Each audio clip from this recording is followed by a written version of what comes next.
जब उत्तरा स्वस्थ हो गई तो कुंती बुआ आगे बढ़ी और श्याम सुंदर के चरणों में प्रणाम करने लगी झुक करके। जो ही बुआ भतीजे को प्रणाम कर रही है, कन्हैया सबकाए पीछे की तरफ दो फाल हो गए। बुआ बुआ ये कहा कर रही हो? हाथ जोड़ करके कुंती बुआ ने स्तुति करना प्रारंभ किया है। नमस्ते पुरुषम त्वाद्यम ईश्वरम प्रकृते परम अलक्ष्यम सर्वभूतानां अंतर्बहिरवस्थितम्। हे पुराण पुरुषोत्तम नारायण, हम आपके चरणों में बारंबार प्रणाम करते हैं। आप आदि नारायण हैं। प्रकृति माने माया के दिव्य आवरण को धारण करके यदुवंश में आप लीला कर रहे हैं। आपकी माया को बड़े बड़े ज्ञानी ही जान पाते हैं। भगवान शिव, देवर्षि नारद, वेद व्यास जैसे मनीषी ही आपकी दिव्य माया से पार पाते हैं। कथम पश्येमहे स्त्रियः, हम अधम हैं, हम आपकी इस दिव्य लीला को कैसे समझ पाएंगे श्याम सुंदर। फिर इतना तो अवश्य जानते हूँ कि जितनी कृपा है कन्हैया तुम्हारी मेरे ऊपर है, मेरे बच्चों के पांडवों के ऊपर है, इतनी कृपा तो आपने अपने माता पिता पर नहीं की। वसुदेव देवकी पर इतनी कृपा करुणा आपने नहीं की उनके ऊपर। क्यों? क्योंकि जब देवर्षि नारद के द्वारा कंस को ज्ञात हो गया कि वसुदेव ने अपने पुत्र को कृष्ण को यशोदा के यहाँ गोकुल में पहुंचाया है, नंद जी के यहाँ, जिसके लिए आकाशवाणी ने तुम्हें इंगित किया था, तुम्हारा काल रूप है जो छल किया है वसुदेव ने, तथा क्रोध में आकर के कंस अनेकानेक प्रकार की यातनाएं देता था वसुदेव जी को, देवकी को। और हे प्रभु, अपने माता पिता के ऊपर इतने अत्याचार को जानते हुए आप 11 वर्ष तक ब्रज मंडल में रहे, वृंदावन में रहे, गोचारण करते रहे, गऊ के पीछे पीछे हियो हियो करते रहे, बंसी बजाते रहे, माखन चोरी करते रहे, रास रचाते रहे। फिर प्रभु आपने एक बार भेजा करके अपने माता पिता की रक्षा नहीं की। और यदि मैं अपने ऊपर देखूं, अपने पुत्रों की तरफ देखती हूँ तो मृधे मृधेनेक महारथास्त्रतो द्रोणस्ततश्चास्म हरेभिरक्षिता। मृधे मृधे माने युद्धे युद्धे, युद्ध के स्थल स्थल पर आपने बारंबार मेरे पुत्रों की रक्षा की है। भगवान ने बारंबार पांडवों की रक्षा की और अर्जुन की तो भयंकर से भयंकर दिव्यास्त्रों से भी रक्षा की। इसका वर्णन महाभारत में बड़ा सुंदर आता है सज्जनों। कुछ युद्ध आदि के नियम होते हैं, रथी सारथी के भी नियम होते हैं। तो नियम ये है साधारणतया कि जब युद्ध को करके सारथी अपने रथी को, स्वामी को लेकर के आता है महल की तरफ, घर की तरफ, राजधानी पहुंचता है, तो पहले सारथी उतरे और उतर जाए, फिर अपने स्वामी को सहारा देकर के आराम से नीचे उतारे। प्रतिदिन भगवान ऐसा ही करते हैं। कन्हैया के सारथी हैं, तो कन्हैया सारथी हैं अर्जुन के। तो प्रत्येक दिन युद्ध में पूर्ण होने के बाद कन्हैया जब आते हैं शिविर की तरफ तो पहले उतरते हैं और अपने अर्जुन को सहारा दे करके नीचे उतारते हैं। लेकिन जब 18वें दिन का युद्ध समाप्त हो गया तब रथ पर बैठे हुए सारथी रूपी भगवान श्री कृष्ण ने अर्जुन को आज्ञा दिया, अर्जुन नीचे उतरो। आज स्वयं नहीं उतरे हैं जो प्रतिदिन सहारा देकर के उतारते थे। अर्जुन से कहा, अर्जुन नीचे उतरो।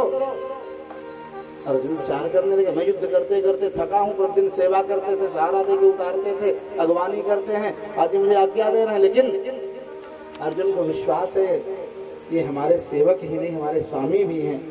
और अपने घनिष्ठ मित्र के वचन पर जो व्यक्ति विश्वास करता है वही उत्तम मित्र होता है। अर्जुन नीचे उतर पड़े, पहले ही बिना सहारा के उतर गए। अब भगवान ने पवन पुत्र हनुमान जी को इशारा किया, हे हनुमान जी अब आप आकाश में जाओ। हनुमान जी आकाश में उड़ गए। दिव्य पताका में सूक्ष्म रूप से हनुमान जी विद्यमान रहते थे। अब भगवान एकाएक खड़े हुए अपने सारथी स्थल पर घोड़े के पास और एकाएक उछल करके रथ से कूद पड़े।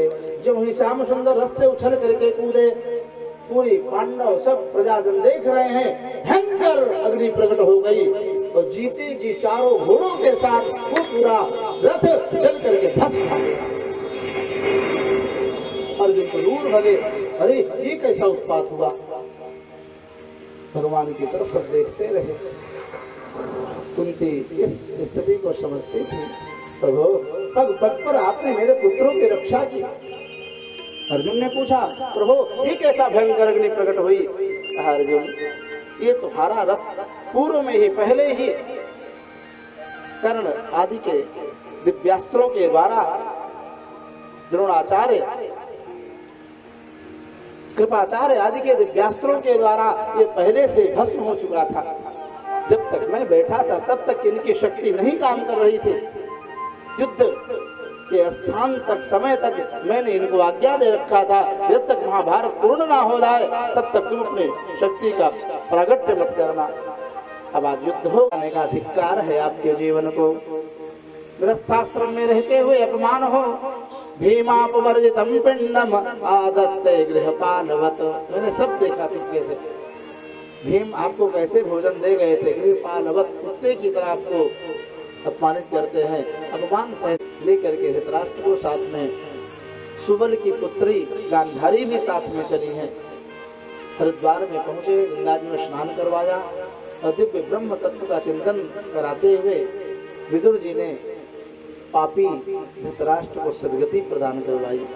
ये होता है, महात्मा विदुर ने महापापी धृतराष्ट्र के हाथ को पकड़ा और वह महापापी भी तर गया भवसागर से सज्जन।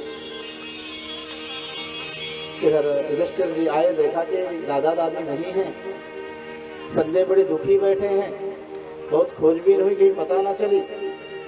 आकाश से उतरते हुए देवर्षि नारद और कुंदरू नाम के गंधर्व आए और कहा, हे धर्मराज, अब दादा दादी की चिंतन मत करो, क्योंकि अब द्वारकाधीश भगवान श्री कृष्ण नारायण भी अपनी लीला का स्मरण करना चाहते हैं और धाम जाना चाहते हैं।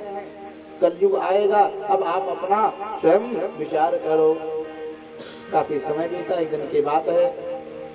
युधिष्ठिर और भीम का वार्तालाप संवाद चल रहा है। 7 महीना हो गया अर्जुन को द्वारका गए हुए, अभी तक आए नहीं। उधर द्वारका में भगवान ने ब्रह्मर्षियों के श्राप के द्वारा वंश का संहार करवाया और स्वयं दिव्य रूप लेकर के बहेलिया के बहाने अर्जुन के तेज को लेकर के पृथ्वी धाम को त्याग करके सीधे वैकुंठवासी हो गए, चले गए धराधाम को छोड़ करके। युधिष्ठिर और भीमसेन वार्तालाप कर रहे हैं। निस्तेज अर्जुन आ गए द्वारका से। अर्जुन, ये बताओ द्वारका में सब कुशल तो है ना? हमारे मामा मामी वसुदेव देवकी आनंद से है ना? दाऊ उद्धव आदि सब यदुवंशी ठीक है ना? ये बताओ अर्जुन। भगवान अपि गोविंदो ब्रह्मणयो भक्तवत्सलः कच्चित् सभासु धर्मायाम सुखमास्ते सुहृदवृतः। हमारे भगवान ब्राह्मण वत्सल कन्हैया कैसे है? सुधर्मा सभा में आनंद पूर्वक तो है ना? इतना सुनते ही अर्जुन फूट फूट करके रोने लगे भगवान के विरह में। हे प्रभु, हे भ्राताश्री, वे भगवान हम लोगों को छोड़ करके सदा के लिए चले गए, जिनकी कृपा से हमने महाभारत में विजय पाया, भरी सभा में द्रौपदी को जीता, अनेकानेक प्रकार के दिव्यास्त्रों से जिन प्रभु ने हम सबकी रक्षा की, वे हम सबको छोड़ करके चले गए। सुनते ही कुंती बुआ ने देह का त्याग करके सद्गति प्राप्त